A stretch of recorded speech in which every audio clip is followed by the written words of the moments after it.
السلام علیکم ناظرین، میں ہوں ڈاکٹر عبدالجبار خان آپ کی خدمت میں۔ Doctor Abdul Jabbar Khan official YouTube channel آپ دیکھ رہے ہیں۔ اسلام آباد کی لمحہ بلمحہ صورتحال آپ کے سامنے ہے۔ تمام تر سرکاری انفلوئنس میں رہنے والے ٹیلی ویژنس اور کچھ ڈسٹورشنسٹس اور کچھ مس انفارمیشن ڈس انفارمیشن پھیلانے والے پرائیویٹ سیکٹر کے چینلز، اس میں جیو اور دنیا سما، یہ تین سر فہرست پی ٹی آئی کے خلاف۔ اور اگر کل کو پی ٹی آئی ایک ہائپوتھیسس ہے، الیکشن جیت کر دوبارہ اقتدار میں آتی ہے اور پھر وہ کوئی کارروائی کرتی ہے تو پھر کہیں گے جناب میڈیا کو آپ نے وکٹمائز بنا رہے ہیں۔ تو میڈیا کا کردار کہاں ہے؟ کون سا میڈیا ہے؟ کون سی ایتھکس اور morality ہے؟ دل تو چاہتا ہے کہ میں آج اسی پر ہی ویلاگ کو مکمل کروں۔ میرا تو 42-44 سال کا صحافتی تجربہ یہ کہتا ہے کہ آج کی صحافت ہی نہیں ہے۔ یہ حکومت سے پیسے پکڑ کے، یہ پولیٹیکل پارٹی سے پیسے پکڑ کے اپنا کام کر رہے ہیں یہ لوگ بیٹھے ہوئے سیٹھ۔ اور کبھی کیا حکومت پاکستان نے ورکروں کی حمایت میں کوئی بیان دیا کہ ان کے جتنے بھی ایسٹس ہیں، visible invisible movable immovable property, یہ ساری کی ساری جو ہے وہ لا کر اس کو اسکین کر دیا جائے؟ کتنے صحافی ہیں جو دردناک موت مرے ہیں گزشتہ کورونا کے دور میں، جن کے پاس علاج کا پیسہ نہیں، اور آج بھی یہی صورتحال ہے۔ اور جو پروفیشنلز بیٹھے ہوئے ہیں ہماری پی ایف یوجیز میں، ان کی کردار تو آپ واقف ہیں کہ جو ایک دفعہ اقتدار میں آتا ہے تو وہ رشید صدیقی کی طرح پھر 10 سال ہی بیٹھ کر جاتا ہے۔ نام برنا صاحب کا استعمال ہوتا ہے، 6 گروپ بنے ہوئے ہیں اور آپ اقتدار میں بیٹھے ہوئے چھوڑنے کا نام ہی نہیں لیتے۔ اور دستوری گروپ جو جماعت اسلامی سے لنکڈ ہے ڈائریکٹلی اور انڈائریکٹلی، وہاں پر بھی کوئی آواز بلند نہیں کرتا حق کی خاطر۔ تو کراچی سے لے کے پشاور، اسلام آباد، Lahore, Punjab union of journalist, Multan, Bahawalpur, Hyderabad, یہ سب سپلٹ ہے، تقسیم ہے۔ یہ تو ہے ورکروں کی صورتحال۔ اور جو سیٹھوں کی صورتحال ہے وہ کسی سے ڈھکی چھپی نہیں ہے کہ یہ جو کراس میڈیا کے حوالے سے، اور جو لائسنس لے کر بیٹھ گئے انہوں نے جنرل پرویز مشرف کے دور میں جو انہوں نے میڈیا اوپن کیا ہے، ویسے تو جنرل مشرف کو زبردست تنقید کا مناتے رہے نشانہ یہ جیو والے، کہاں سے آپ نے لائسنس حاصل کر لیا؟ یہ تو پرویز مشرف ہی کی گورنمنٹ کا دین ہے آپ کو کہ آپ یہاں پر میڈیا میں آج بیٹھے ہوئے ہیں اور ڈس انفارمیشن کا ایک بہت بڑا کیمپین چلا رہے ہیں۔ بیہائنڈ دا سین آپ نے کس سے کیا معاہدہ کیا ہوا ہے، یہ سب آپ کے اندر کے لوگ جانتے ہیں، ہم بھی جانتے ہیں، بہت کچھ جانتے ہیں۔ وقت آنے پہ سب کچھ انشاءاللہ منظر عام پر آئے گا۔ ڈی چوک جس کو روکا گیا، جس کے لیے تارڑ صاحب جو ہیں وہ پتہ نہیں کیا دوسرے لوگ کہتے ہیں، ٹرٹر کرتے ہیں کہ جی جو آئے گا یہاں پہ ڈی چوک میں گرفتار کر لیا جائے گا۔ ایسا مت کریں۔ میں کل بھی عرض کر رہا تھا کہ ایسا مت کریں، سب کو جینے کا حق حاصل ہے یہاں پر۔ فوج کو نیوٹرل رول رہنا ہے، پلے کرنا چاہیے، کرنا ہوگا۔ یہی اسی میں فوج کی بھی بہتری ہے، ملک کی بھی بہتری ہے۔ کوئی کسی کے ساتھ رہنے، کل کو باجوہ صاحب پی ٹی آئی کو سپورٹ دے رہے تھے، باقی لوگ ان کو برا بھلا کہہ رہے تھے۔ آج فوج جو ہے وہ ان حکومت کے ساتھ ہے، 47 والوں کے ساتھ۔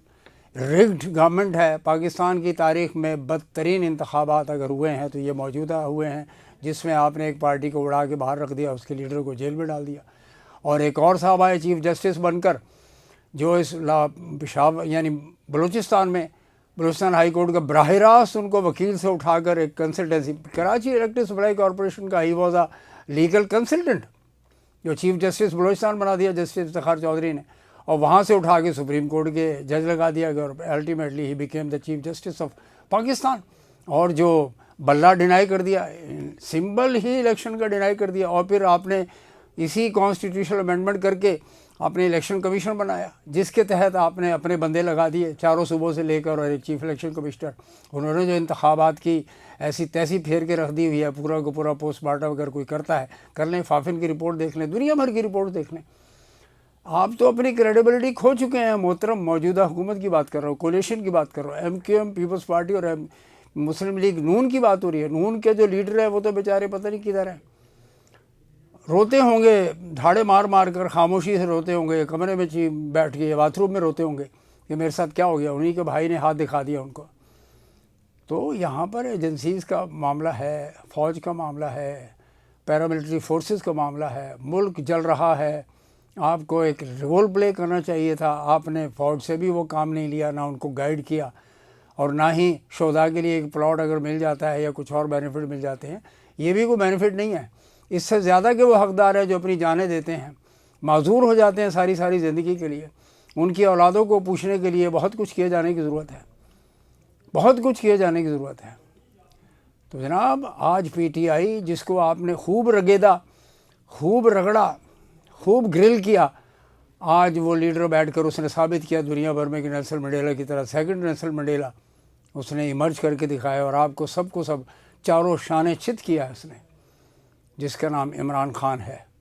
اور پھر نیازی کہہ کے شہباز شریف تو اس کو کہتے ہیں نیازی کہہ کے آپ پروف کیا کرنا چاہتے ہیں؟ اگر 1971 کا ڈیویکل ہوا ہے جس میں جنرل عبدالمجید خان نیازی نے ہتھیار ڈالے تھے تو وہ کمانڈ کے تحت ڈال دیے تھے اس نے. آگے کوئی اور اگر میجر جنرل ہوتا اس نے بھی یہی کچھ کرنا تھا. سینٹرل کمانڈ تو پاکستان, مغربی پاکستان میں بیٹھی ہوئی تھی, راولپنڈی میں بیٹھی ہوئی تھی, اور اس وقت کی حکومت جو تھی وہ اقتدار کی خاطر پاکستان کو 2 لخ کر دیا.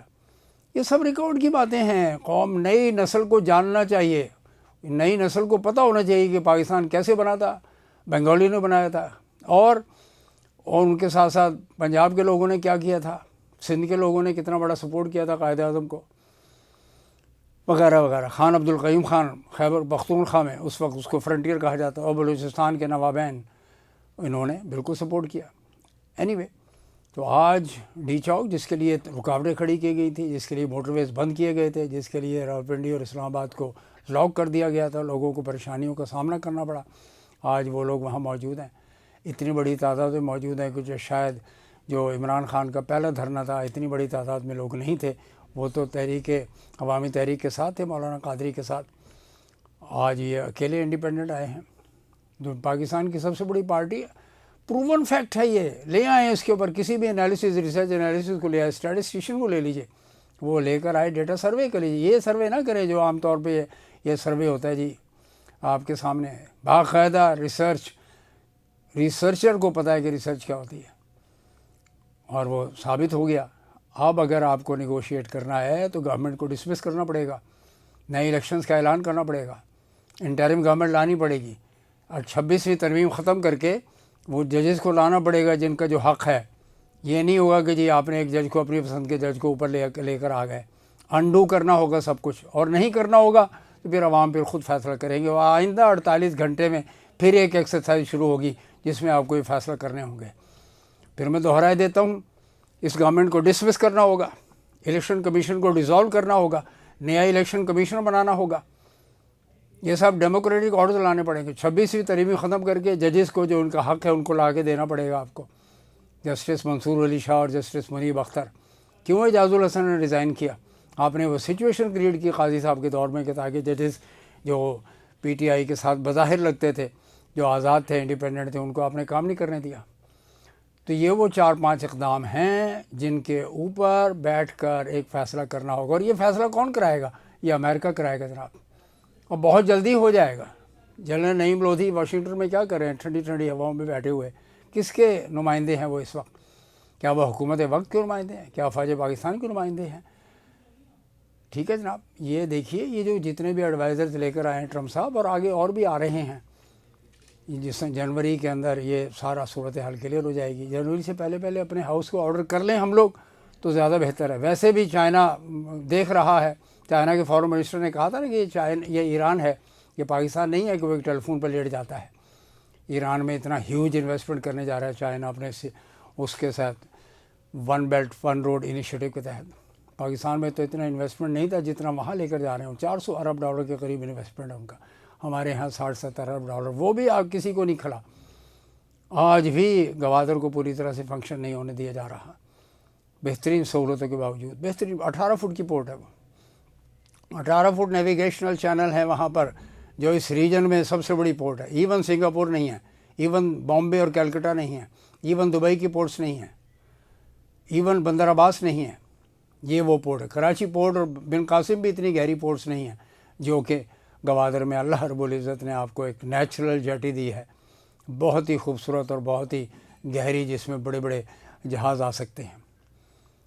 یہ وہ صورتحال ہے جس پر میں آپ کی توجہ آپ تک مبذول کرا رہا ہوں کہ ہوگا کیا. یہ ہے سیٹ اپ, اور اگر آپ نے کوئی آپریشن کرنے کی کوشش کی تو یہ آگ بہت لوگوں کے گھروں تک پہنچ جائے گی، جو ملک کے لیے خطرناک ہوگی۔ بہت بہت شکریہ۔ چینل کو سبسکرائب کیجیے، کامنٹ کیجیے، شیئر کیجیے، بیل آئیکن کو پریس کیجیے۔ والسلام، گاڈ بلیس یو۔